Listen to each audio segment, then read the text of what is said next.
தேவன் இந்த நாட்களில் சொல்லுகிற வார்த்தை, நீ பயப்படாதே, பயப்படாதே என்று கர்த்தர் சொல்லுகிறார். இந்த வருஷத்திலே 2026 வருடத்திலே எத்தனையோ வாக்குத்தத்தங்கள் வரலாம்.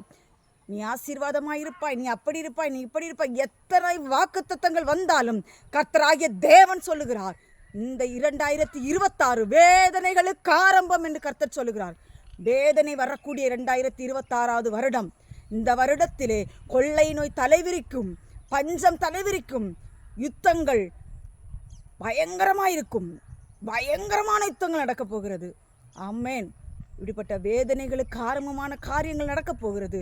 அதனால் கர்த்தருடைய பிள்ளைகளே, கிறிஸ்துவுக்குள் வாழ்பவர்களே, உங்களை பார்த்து ஆண்டவர் சொல்லுகிறார், பயப்படாதே என் மகனே, பயப்படாதே மகளே, உன்னை அழைத்து கொண்டு போகிறதற்கு நாள் நெருங்கிவிட்டது, நான் வரப்போகிறேன், இதோ நான் சீக்கிரமாய் வருகிறேன் என்று தேவன் சொல்லுகிறார்.